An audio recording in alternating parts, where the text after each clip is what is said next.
విమర్శకు సరైనటువంటి విషయం ఉందా? కేసీఆర్ గారి పరిపాలన 9.5 సంవత్సరాలు జరిగిందండి. ఓకే. అంతకుముందు కాంగ్రెస్ పరిపాలన ఉన్నది. యూపీ రాజశేఖర రెడ్డి గారు, కుంజేటి రోషయ్య గారు, నల్లారి కిరణ్ కుమార్ రెడ్డి గారి పరిపాలన ఉన్నది. ఆ 10 సంవత్సరాల పరిపాలన అలాగే మా 9.5 సంవత్సరాల పరిపాలన బేరీజ్ వేస్తే నీకు అర్థమవుతుంది ఎవరి పరిపాలనలో డెవలప్మెంట్ అయ్యింది అనేది. అలాగే ఇప్పుడు 13 నెలల పరిపాలన 13 అంశాలతో కూడినటువంటి 6 గ్యారంటీలు నెరవేర్చలేనటువంటి అసమర్థ రేవంత్ రెడ్డి గారి పరిపాలన, కాంగ్రెస్ పరిపాలన అని మేము మనం అంటే కాంగ్రెస్ రేవంత్ రెడ్డి గారు ఇదేంటి ఇది ఎలా తీసుకోవాలి? అదేనండి ఉన్నది. అందుకే తెలంగాణ ప్రజలకు అర్థం కావాల్సిన అవసరం ఉంది. కాంగ్రెస్ ముఖ్యమంత్రి ఆయన రేవంత్ రెడ్డి అండ్ రేవంత్ రెడ్డి టీం చేస్తున్నటువంటి ఆర్థిక అసమానతల సృష్టి, ప్రాంతీయ భేదాలను మళ్లీ పెచ్చరిల్లేటట్టు చేయడం, హైదరాబాదు బ్రాండ్ను నిర్వీర్యం చేయడం, తెలంగాణ బ్రాండ్ను నిర్వీర్యం చేయడం, అలాగే తెలంగాణ ఆర్థిక స్థితిని 6 సంవత్సరాలలో 60 సంవత్సరాలు ఏదైతే గోస ఉండనో తెలంగాణ స్థితిని, ఆర్థిక పరిస్థితిని బ్రహ్మాండంగా ఈరోజు ప్రపంచం మెచ్చే విధంగా, భారతదేశంలో ఉన్న అందరు ముఖ్యమంత్రులు మెచ్చే విధంగా, వైరుపక్షమైనా కూడా అదే మోదీ గారు మెచ్చే విధంగా, అసలు తెలంగాణ దయ్యం చంద్రబాబు నాయుడు అని మేము ఎంత మొత్తుకున్నా అదే చంద్రబాబు నాయుడు గారి ద్వారా తెలంగాణ మెరిసిపోతుందని మేము పొగడతలకు గురైనటువంటి వాళ్ళమండి. అంటే నేను చేయడం వల్ల మెరుస్తుంది అని ఆయన అన్నారు. మీరు బహుశా మీ వల్ల అనుకుంటున్నారేమో. లేదు లేదు లేదు, దానికి చెప్తాను. నేను కూడా మూలంలోకి వెళ్తాను. ఇప్పుడు విశ్లేషకులు గారు చెప్పారు, సోదరులు చెప్పారు, నేను కూడా వెళ్తాను. అయితే దీంట్లో ఏంది అని అంటే, తెలంగాణ బిడ్డ అయినటువంటి పివి నరసింహారావు గారు ప్రధానమంత్రి గారు అయిన తర్వాత దీనికి పునాది రాయిలు పడ్డాయి ఒరిజినల్గా. ఆనాడు జనార్దన్ రెడ్డి గారు ఉన్నారు ముఖ్యమంత్రిగా. ఆ సందర్భంలో మొత్తం ఈ ఎకనామికల్ కారిడార్ అనేది, ఇక్కడ ఉన్నటువంటి విమానాశ్రయం కావచ్చు, ఇక్కడ ఉన్నటువంటి గచ్చిబౌలిలో ఉన్నటువంటి మొత్తం ఐటీ కారిడార్ కావచ్చు, మొత్తం వ్యవస్థనంతా కూడా ఆయన ప్రధానమంత్రిగా ఉండి తెలంగాణ బిడ్డనై నేను తెలంగాణకు ఏం చేయాలనే ఉద్దేశంతో ఆయన నిర్మాణాన్ని పునాది రాయి ఆయన వేశారు. వేసిన దాన్ని సోదరులు చెప్పినట్టుగా వాస్తవంగా దాని తర్వాత వచ్చినటువంటి ముఖ్యమంత్రులు కొనసాగింపుగా వచ్చారు. కానీ అందులో సవతి తల్లి ప్రేమ ఉన్నది. ఇది గమనించాల్సిన అవసరం ఉన్నది. అంటే ఆనాడున్న జనార్దన్ రెడ్డి గారు కావచ్చు, ఇంకో ముఖ్యమంత్రి కావచ్చు, రాజశేఖర రెడ్డి గారు కావచ్చు, కొంజేటి రోషయ్య గారు, నల్లారి కిరణ్ కుమార్ రెడ్డి గారు కావచ్చు, ఇదంతా సవతి తల్లి ప్రేమతో కూడుకున్నటువంటి ముఖ్యమంత్రులు చంద్రబాబు నాయుడుతో సహా. అయితే తెలంగాణ అసలు సిసలు తెలంగాణ బిడ్డ అయినటువంటి కేసీఆర్ గారు తాను 24 గంటలు కష్టపడి తెలంగాణను నిర్మాణం చేయడం జరిగింది. ఇది ఎవరు కాదనే సత్యం, శత్రువు కూడా ఒప్పుకుంటారు. తెలంగాణ అభివృద్ధి చెందిందా చెందలేదా అని. ఈరోజు 75 సంవత్సరాల పోరాటాన్ని తన పెద్ద కొడుకుగా భుజానికి వేసుకొని రాజకీయ యుద్ధం చేసి గెలిచినటువంటి కేసీఆర్ గారు తెలంగాణను ఏ విధంగా అభివృద్ధి చేయాలి అనే కోణంలో బంగారు తెలంగాణ కాన్సెప్ట్ మీద నీళ్లు నిధులు నియామకాలని ఒక సూత్రబద్ధంగా ఈ రోజు ఇన్ఫ్రాస్ట్రక్చర్ డెవలప్మెంట్ జరిగింది. అంటే ఆ నీళ్లు నిధుల విషయంగానే మీరు ఇవాళ ఎన్నో విమర్శలు ఎదుర్కొంటున్నారు. కాళేశ్వరం కావచ్చు, లేదా ఆర్థిక ఖజానా కావచ్చు.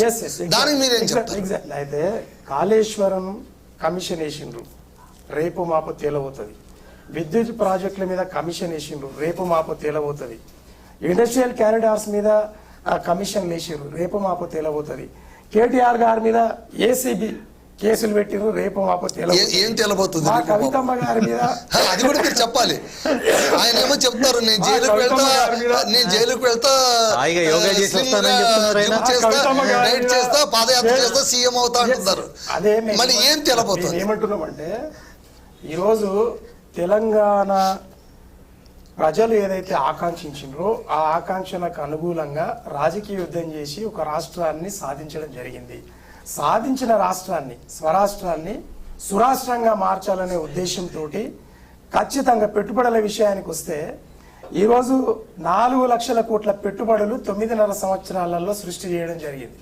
కేటీఆర్ గారు ఆయన ఐటీ మినిస్టర్గా ఉన్నాడు కాబట్టి ఆయన 9.5 సంవత్సరాల కాలంలో 4 కోట్ల పైచిలుకు పెట్టుబడులు ఇక్కడ తేవడం జరిగింది. అందులో మీరు గమనించాల్సిన విషయం ఏంటంటే గూగుల్ కానీ తర్వాత యాపిల్ కానీ మెటా కానీ తర్వాత ఏది అమెజాన్ కానీ ఇలాంటి పెద్ద పెద్ద సంస్థలన్నీ కూడా మరి వారి కాలంలోనే ఇక్కడ మరి వచ్చి మరి పనులు జరగడం జరిగింది, నిర్మాణం జరిగింది. అంటే ఇన్ఫ్రాస్ట్రక్చర్ డెవలప్మెంట్లో మీరు ఈరోజు 2014 కంటే మునుపు మీరు చూడండి హైదరాబాద్ను, 2014 తర్వాత మీరు చూడండి మరి డల్లాస్గా మారుస్తామని చెప్పి కేసీఆర్ గారు చెప్పారు.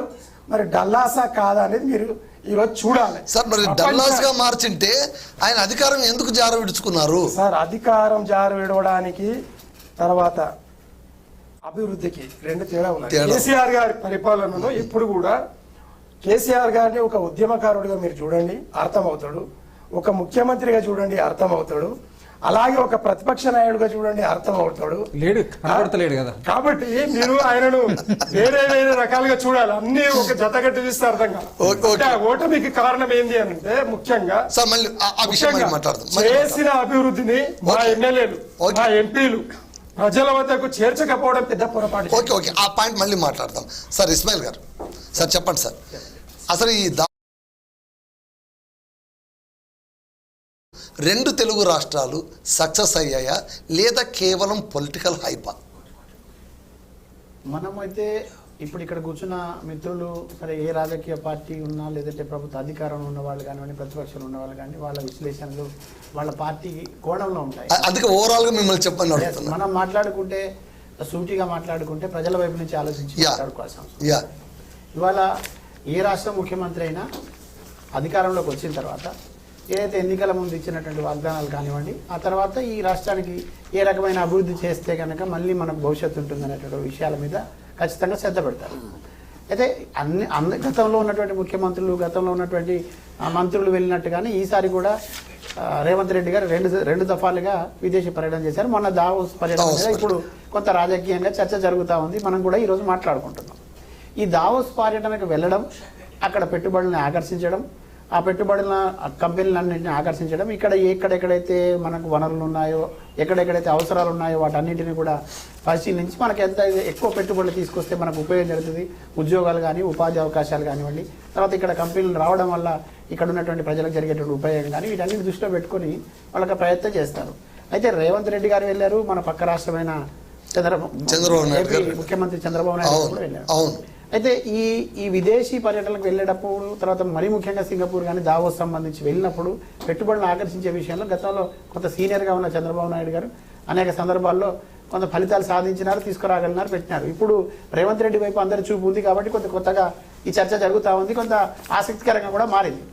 అయితే నిజంగా ఇవాళ ఈ 154 కోట్ల పైచిలుకి ఏదో ఇప్పుడు తీసుకొచ్చి పెట్టుబడులని చెప్తున్నారో వీటిని మాత్రం 100% స్వాగతించాల్సిన అవసరం ఉన్నది.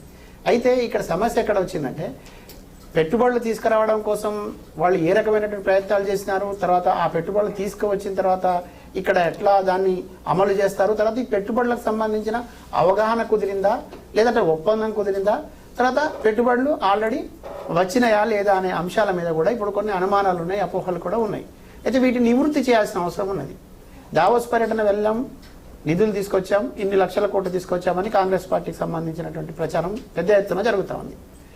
మీరు కాశీకి వెళ్ళి ఏదో పట్టుకొచ్చారు, అంత జరగలేదు అనే యాంగిల్లో ప్రతిపక్షాలు మాట్లాడుతూ ఉన్నాయి. ప్రజలు ఏం గమనిస్తున్నారంటే నిజంగా అక్కడ అసలు ఏం జరిగింది, దావోస్కి వెళ్ళిన పర్యటన ముఖ్య ఉద్దేశం ఏమిటి, అక్కడికి వెళ్ళిన తర్వాత ముఖ్యమంత్రి కానీ మంత్రులు కానీ అక్కడ ఉన్నటువంటి ఏ కంపెనీలతోని చర్చలు జరిపారు, ఆ కంపెనీలకు ఉన్నటువంటి శాండిటీ ఏమిటి, వాటికి అర్హత ఉన్న కంపెనీలతో మాట్లాడినారా, నిజంగానే వాళ్ళని నమ్మవచ్చా, ఒకవేళ అది కనుక నమ్మి వీళ్ళు పట్టుబడులు గట్టిగానే ఆకర్షిస్తే ఏ కంపెనీ ద్వారా ఎట్లా తీసుకొచ్చినట్టు ఇక్కడ ప్రజలకు ఏ రకంగా అంటే ఐటీ పరంగా కానివ్వండి లేకపోతే ఇంకో ఇతర రంగాల